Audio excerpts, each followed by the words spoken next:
Good morning, my dear students, and namaste to all our parents. Important update. Recently, and maybe if I remember correctly, 10 days back జరిగినటువంటి incident. మా staff member ఒక పేరెంట్కి explain చేస్తున్నారు, sir GST కూడా మేము కడుతున్నాం sir, please support us అని చెప్పి. అంటే అది మీ ఇన్కమ్ ట్యాక్స్ కదండి, మీరు కట్టుకోవటం తప్పే ఉందండి, మీరేంటి మీ ఇన్కమ్ ట్యాక్స్ కట్టుకొని మాకేదో ఫేవర్ చేసినట్టుగా చెప్తారని చెప్పి కొద్దిగా సెటైరిక్గా పేరెంట్ అనటం జరిగిందండి. సార్ పేరెంట్కి ఎఫెక్షన్ లేక కాదు, బట్ తెలియక ఇన్నోసెన్స్తో, అంటే జిఎస్టీ ఏంటి ఇండైరెక్ట్ ట్యాక్స్ అంటే ఏంటి, అది ఆ క్లారిటీ లేక మా స్టాఫ్ చెప్పే పద్ధతి కూడా కరెక్ట్గా చెప్పలేదండి. క్లారిటీగా చెప్పాలి. అందరి పేరెంట్స్కి ఈ యొక్క టాక్సేషన్ నాలెడ్జ్ ఉండదు కదండి. ఆ క్లారిటీ మా స్టాఫ్ కూడా ఇవ్వలేదు, పేరెంట్ కూడా ఆ నాలెడ్జ్ లేదండి. నాకు అనిపించింది మనం ఒక 5 minutes స్పెండ్ చేసి పేరెంట్స్కి, ఈవెన్ స్టాఫ్ మెంబర్స్కి, ఈవెన్ స్టూడెంట్స్కి కూడా ఈ క్లారిటీ ఇస్తే బాగుంటుంది అని. సరే, నేను ఈ యొక్క వీడియో ఫైల్ రికార్డ్ చేస్తుందంటే it is as on January 19, 2021 అండి.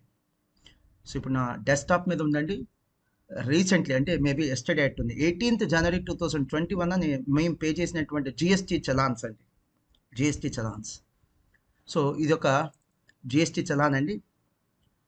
You can see it, 18th January 2021 date ఉంది, పేమెంట్ రిసీట్ అని. అమౌంట్ ఇంటూ 25,51,000 అండి, అప్రాక్సిమేట్లీ 26 lakhs అనుకోవచ్చు.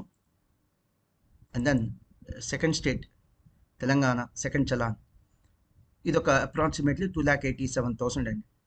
So both put together approximately 28 lakhs. ఇది కాకుండా ఇంకొక చిన్న అమౌంట్ ఉందండి, పెట్టి అమౌంట్ అప్రాక్సిమేట్లీ ఒక 20,000. All put together approximately 28 lakhs అండి. మై హంబుల్ సబ్మిషన్ అండి, వీడియో చూస్తున్న వాళ్ళందరూ కూడా లాస్ట్ దాకా చూడండి. ఒక 5 to 6 minutes కంటే ఎక్కువ ఉండదు, లాస్ట్ దాకా చూడండి. మీకు నచ్చితే షేర్ చేయండి, అట్లాంటి కాన్సెప్ట్లు ఏం లేవండి, జస్ట్ లాస్ట్ దాకా చూడండి చాలు. ఒక క్లారిటీ ఇవ్వాలి మీకు అనే ఉద్దేశంతోనే చేస్తున్నాను. సి ఇదంతా కూడా ఎక్స్క్యూజ్ మీ, ఇదంతా కూడా కేవలం ఒక 1 monthకి సంబంధించినటువంటి ట్యాక్స్ అండి. అది the total amount of 28 lakhs, the total amount of 20 lakhs that we have paid in the name of GST pertains to the amount of collections we have made in the month of December 2020. So December 2020కి సంబంధించినటువంటి collections మీద మేము కట్టినటువంటి GST amount అండి. And మాకు వచ్చే కలెక్షన్స్లో అండి కొంత జిఎస్టీ ట్యాక్సబుల్ ఉంది, కొన్ని ఎగ్జెంప్టెడ్ కలెక్షన్స్ కూడా ఉన్నాయి. అసలు జిఎస్టీ గురించి చెప్పడానికి ఇక నాకు తెలిసి టైం వచ్చిందండి. సో జిఎస్టీ గురించి చెప్పాలి. సో దీని గురించి నాలెడ్జ్ ఉన్న వాళ్ళు అయితే ఓకేనండి, నాలెడ్జ్ లేని వాళ్ళు, అంటే ఆ జిఎస్టీ లేదా ట్యాక్సేషన్ రెలవెంట్ నాలెడ్జ్ లేని వాళ్ళ గురించి చెప్తున్నాను. So taxes can be broadly divided into 2 categories అండి. ఒకటేమో direct taxes, the second one is indirect tax అండి. సో డైరెక్ట్ ట్యాక్స్లో క్లాసిక్ ఎగ్జాంపుల్ ఏంటంటే, బెస్ట్ ఎగ్జాంపుల్ ఇన్కమ్ ట్యాక్స్ అండి. సో ట్యాక్సబుల్ ఇన్కమ్ ఉన్నవాళ్ళు, కాస్త ఆదాయం ఉన్నవాళ్ళు డెఫినెట్లీ వాళ్ళ ఇన్కమ్ మీద కట్టాల్సినటువంటి ట్యాక్స్ ఇన్కమ్ ట్యాక్స్. ఒక లేమ్యాన్ లాంగ్వేజ్ చెప్తున్నాను, నేనేం టెక్నికల్ లాంగ్వేజ్ చెప్పట్లే, ప్రొఫెషనల్ లాంగ్వేజ్ చెప్పట్లేదు. ఎందుకంటే ఈ వీడియో చూసేటువంటి పేరెంట్స్ అందరూ కూడా టెక్నికల్ నాలెడ్జ్, ప్రొఫెషనల్ నాలెడ్జ్ ఉండాల్సిన అవసరం లేదు, అసలు ఎడ్యుకేటెడ్ అయి ఉండాల్సిన అవసరం కూడా లేదు, మే నాట్ బి. అందుకనే ఒక లేమ్యాన్ లాంగ్వేజ్ అందరికీ అర్థమయ్యే విధంగా చెప్తున్నాను. సపోజ్ నేను బిజినెస్ చేస్తున్నానండి, బిజినెస్ మీద వచ్చేటువంటి ప్రాఫిట్స్ మీద ట్యాక్స్ కట్టాలి, that we call it as income tax. But GST అలా కాదండి, GST is a kind of indirect tax అండి. అసలు ఇండైరెక్ట్ ట్యాక్స్ అంటే ఏంటి, మీకు 2 examples చెప్తాను. సపోజ్ ఒక రెస్టారెంట్కి వెళ్ళారు, మీరు తీసుకున్నటువంటి ఫుడ్ మీద బిల్ మీద కింద జిఎస్టీ అని యాడ్ జిఎస్టీ అని ఉంటుంది, అది మీరు కట్టేయాలి. లేదా లాడ్జ్ రెంట్కి తీసుకున్నారు, 2 days ఏదైనా టూర్కి వెళ్ళారు, లేదా ఒక పని మీద ఏదైనా ఒక ప్లేస్కి వెళ్ళారు, అక్కడ లాడ్జ్ తీసుకున్నారు రెంట్కి, ఆ 2 days లాడ్జ్ రెంట్ మీద జిఎస్టీ కట్టాలి.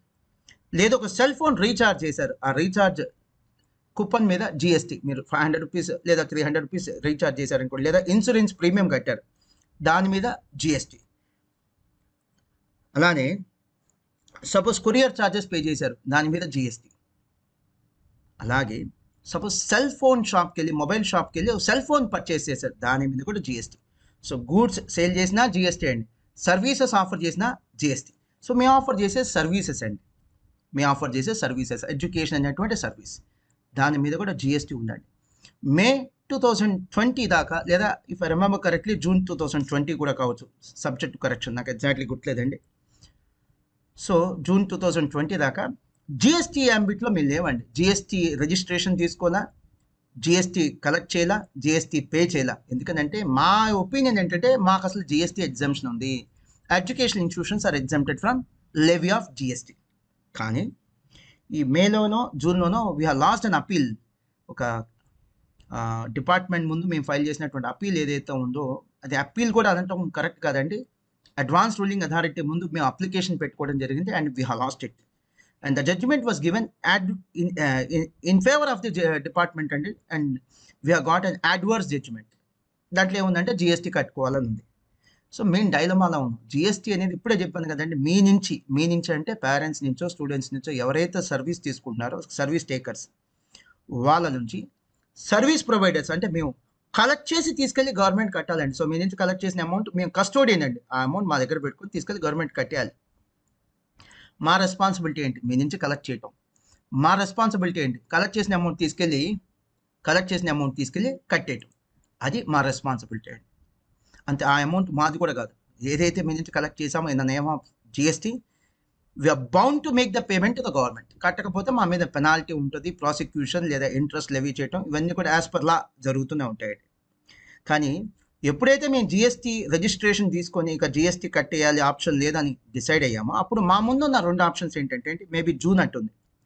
మా ముందున్న 2 ఆప్షన్స్ ఏంటంటే మీ నుంచి కలెక్ట్ చేసినటువంటి ఫీజు మీద సపోజ్ ఒక 1000 రూపీస్ కలెక్ట్ చేసాం అనుకోండి ఎగ్జాంపుల్, ప్లస్ 18% జిఎస్టీ అండి. 1000 ప్లస్ 1000 ప్లస్ 180 రూపీస్ టోటల్గా కలిపి మీ నుంచి కలెక్ట్ చేయటం. సో 1000 ప్లస్ 180 అంటే 1180 రూపీస్ కలెక్ట్ చేయటం అండి. Second option GST out of our pocket కట్టేటువంటి. అవుట్ ఆఫ్ అవర్ పాకెట్ అంటే ఏంటి? 1000 మీ నుంచి ఫీజు కలెక్ట్ చేస్తే దాంట్లో 180 రూపీస్ డిపార్ట్మెంట్ కట్టేసేసి డిపార్ట్మెంట్కి పే చేసి in the name of GST, balance 820 rupees మేము రిటర్న్ చేసుకోవడం. సో మేము ఫస్ట్ స్టెప్ ఫాలో అయ్యామనుకోండి, ఫస్ట్ ప్రొసీజర్ ఫాలో అయ్యామనుకోండి, మాకు నెట్ గెయిన్ లేదు, నెట్ లాస్ లేదు. ఎందుకంటే మేము 1000 కలెక్ట్ చేసిన ఫీజు మా దగ్గర ఉండిపోతుంది, 180 మీ దగ్గర నుంచి కలెక్ట్ చేసింది యాజ్ తీసుకెళ్ళి డిపార్ట్మెంట్కి జిఎస్టీ కట్టేస్తాం. So neither a loss nor a gain. కానీ మేము సెకండ్ స్టెప్ లేదా సెకండ్ ప్రొసీజర్ ఫాలో అయ్యండి. మీ నుంచి కలెక్ట్ చేసిన ఫీజులో అవుట్ ఆఫ్ అవర్ పాకెట్ మాకు వచ్చేటువంటి డబ్బులో ఒక 180 రూపీస్ అంటే 18% తీసుకెళ్ళి డిపార్ట్మెంట్కి కట్టేస్తున్నాం. మేము ఆఫర్ చేసే అన్ని సర్వీసెస్ కూడా ట్యాక్సబుల్ కాదండి, కొన్ని సర్వీసెసే ట్యాక్సబుల్. సో ట్యాక్సబుల్ సర్వీసెస్ అయినా నాన్ ట్యాక్సబుల్ సర్వీసెస్ అయినా డిఫరెన్స్ ఏం లేకుండా అన్నిటికీ మేము ఒకే పాలసీ పెట్టుకున్నామండి. Either the service may be taxable or the service may be exempted. మీ నుంచి ఏమీ కలెక్ట్ చేయం. ఆ అమౌంట్ ఏదైతే ఉందో, బర్డన్ ఏదైతే ఉందో, జిఎస్టీ బర్డన్ ఏదైతే ఉందో అది మేము కట్టేస్తాం. నాన్ ట్యాక్సబుల్ సర్వీస్ అనుకోండి, ఎలాగో మీ నుంచి కలెక్ట్ చేయకూడదు కూడా, we're not suppose to collect. But taxable service కూడా మీ నుంచి కలెక్ట్ చేయట్లా. ఆ అమౌంట్ మేము కలెక్ట్ చేసినటువంటి ఫీజు ఆ 1000 రూపీస్లోనే 18% పక్కన పెట్టేసి తీసుకెళ్ళి డిపార్ట్మెంట్ కట్టేస్తున్నాం. ఇది చిన్నపాటి సపోర్ట్ అయితే కాదండి. అలాంటి డెసిషన్ ఎందుకు తీసుకోవాల్సి వచ్చింది? ఇది ప్యూర్లీ టెంపరీ అండి, బట్ అలాంటి డెసిషన్ ఎందుకు తీసుకోవాల్సి వచ్చింది? జూన్ 2020 ఆ టైంలో అసలు లాక్డౌన్ ఉంది, బిజినెస్లన్నీ కూడా కొలాప్స్ అయిపోయినాయి, ఫైనాన్షియల్ ఎకానమీ మొత్తం కూడా టోటల్గా ఫ్రీజ్ అయిపోయింది, ఎక్కడ పేమెంట్స్లో కలెక్షన్స్లో ఏ బిజినెస్ కూడా బాగాలేదు. ఆ టైంలో మీ నుంచి ఫీజు కలెక్ట్ చేయటమే కష్టంగా ఉంది. నిజం చెప్పాలంటే మీరు ఫీజు కట్టడమే మాకు చేసిన పెద్ద ఫేవర్. అలాంటిది దాని మీద మళ్ళీ జిఎస్టీ మీరు పే చేయటం అంటే మీకు చాలా పెద్ద బర్డన్ అండి. ఆ బర్డన్ మీ మీద వేయటం ఇష్టం లేక ఒక చిన్నపాటి సహాయం మీకు చేయాలనుకున్నామండి. అదేంటంటే మీరు కట్టాల్సినటువంటి జిఎస్టీ మేము కట్టేస్తున్నాం. సో ఇందాక చెప్పాను కదండి, సపోజ్ మేము ఫస్ట్ మెథడ్ ఫాలో అయ్యి ఉంటే 1000 ప్లస్ 18% అంటే 180 కలెక్ట్ చేయాలి. కానీ మేము 1000 కలెక్ట్ చేస్తున్నాం, దాంట్లో 18% తీసుకెళ్ళి గవర్నమెంట్కి పే చేస్తున్నాం. మీకు చిన్న ఎగ్జాంపుల్ చెప్తానండి. నవంబర్ 2019 అండి, ఆ టైంలో మాకు జిఎస్టీ రిజిస్ట్రేషన్ లేదు, జిఎస్టీ మేము కలెక్ట్ చేయలా, కట్టలా. Neither we have collected nor we have paid. Collect చేయలా, కట్టలా. CA final fees, coaching fees అంటే 70,000 ఇఫ్ ఐ రిమెంబర్ కరెక్ట్లీ అండి, subject to correction. Approximately 70,000 collect చేసామండి, అప్రాక్సిమేట్లీ. ఈసారి నవంబర్ 2020 మళ్ళీ కొత్త బ్యాచ్ స్టార్ట్ చేసామండి జిఎస్టీకి వచ్చిన తర్వాత. సో జిఎస్టీ రిజిస్ట్రేషన్ తీసుకున్నాం, జిఎస్టీ కట్టేస్తున్నాం. ఇప్పుడు కూడా అంటే నవంబర్ 2020 కూడా మేము కలెక్ట్ చేస్తున్న ఫీజు సేమ్ 70,000 అండి. సో అంటే జిఎస్టీ లేనప్పుడు నవంబర్ 2019లో 70,000, జిఎస్టీ వచ్చిన తర్వాత కూడా మేము కలెక్ట్ చేసిన ఫీజు అండి 70,000. అండ్ మీ నోటీస్లో పెడుతున్నానండి, సిఏ ఫైనల్ ఫీజు ఏదైతే ఉందో that is subject to GST అండి, that is taxable service.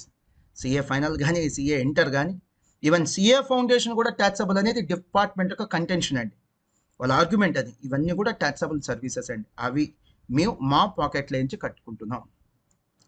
And before I conclude, ఈ 28 lakhs మీకు చలానా చూపించానండి, పేమెంట్ రిసీట్ అండి. దీంట్లో 28 lakhsలో అట్లీస్ట్ 2,800 రూపీస్ కూడా ఏ ఒక్క పేరెంట్ నుంచి మేము కలెక్ట్ చేయలేదండి. సో ఎందుకు ఇంత ఓపికగా చెప్తున్నానంటే, చెప్తే తప్ప మేము ఇచ్చిన సపోర్ట్ మీకు తెలియదండి. ఈవెన్ మా స్టాఫ్ మెంబర్స్కే తెలియట్లా. సో అందుకని ఓపికగా నేను చెప్పానండి. సో మీ అప్రిషియేషన్ కోసం, మీ అప్లాస్ కోసం కాదండి, ఈ పాండమిక్ టైంలో మేము మీకు ఇస్తున్నటువంటి సపోర్ట్ అండి. బిఫోర్ ఐ కంక్లూడ్, ఇంకొక 2 విషయాలండి. ఇది నేను చూపించినట్టు 28 lakhs ఏదైతే ఉందో అంటే అప్రాక్సిమేట్లీ 30 lakhs అండి. 1 month అండి, డిసెంబర్ 2020 పీరియడ్ కంటే మంత్కి 30 lakhs మేము బేర్ చేసిన బర్డన్ అండి. అంటే డైలీ 1 lakh అండి, పర్ డే 1 lakh. ఇంకొక విషయం అండి, ఇది కేవలం డిసెంబర్ 2020 పీరియడ్ కాదండి. We have made the payment, similar payment for November 2020, October 2020, September 2020, ఇలా పే చేస్తూనే వచ్చామండి. సో ఇది కంటిన్యూస్గా ఈ పేమెంట్ జరగాలి. ఏదో ఒక 1 month కట్టేసేసి వదులుకునేటువంటి పేమెంట్ కాదండి, లేదా సస్పెండ్ చేసే పేమెంట్ కాదు. అండ్ ఇందాక నేను ఒక పేరెంట్ చెప్పారన్నాను కదా, ఏంటండి మీ ఇన్కమ్ ట్యాక్స్ మీరు కట్టి మీరేదో ఫేవర్ చేసినట్టుగా ఫీల్ అవుతున్నారు అని ఒక పేరెంట్ ఇన్నోసెంట్గా అన్నాడు. ఇది ఇన్కమ్ ట్యాక్స్ కాదండి. డెఫినెట్లీ నాకు వచ్చిన ప్రాఫిట్స్ మీద, నాకు వచ్చిన ఇన్కమ్ మీద నేనే ట్యాక్స్ కట్టుకోవాలి. మీరేదైనా జాబ్ చేస్తుంటే మీకు వచ్చే శాలరీ మీద మీరే ట్యాక్స్ కట్టుకోవాలి. మీరేదైనా బిజినెస్ చేస్తుంటే మీకు వచ్చే ప్రాఫిట్ మీద మీరే ట్యాక్స్ కట్టుకోవాలి. But my dear students and respected parents and dear staff members, ఇది ప్రాఫిట్ మీద కట్టే ట్యాక్స్ కాదండి. And it's not a kind of direct tax, it's an indirect tax. GST మీ నుంచి, I mean to say service taker ఎవరైతే ఉన్నారో, మా నుంచి సర్వీస్ తీసుకుంటున్న వాళ్ళ నుంచి కలెక్ట్ చేసి కట్టాల్సినటువంటి ట్యాక్స్ అండి. ఈ పాండమిక్ టైంలో పర్ డే 1 lakh అంటే చిన్న అమౌంటా? ఎస్, ఇది తాత్కాలికంగా మేము మీకు ఇస్తున్న సపోర్ట్ అండి. బట్ చిన్న అమౌంట్ ఏం కాదు కదండి, చిన్న అమౌంట్ ఏం కాదు కదా. సో జస్ట్ నా హంబుల్ సబ్మిషన్ అండి. ఇది చూపించి ఇంకేదో ఫేవర్ పొందాలని, ఇంకేదో ఫేవర్ కోరాలని కాదండి. జస్ట్ ఇలా జరుగుతుందని పేరెంట్స్కి సబ్మిట్ చేయాలి, స్టూడెంట్స్కి సబ్మిట్ చేయాలనే ఉద్దేశంతో ఈ వీడియో రికార్డింగ్ చేశానండి. థ్యాంక్స్ లాట్ అండి. Thanks for your continuous support. Bye.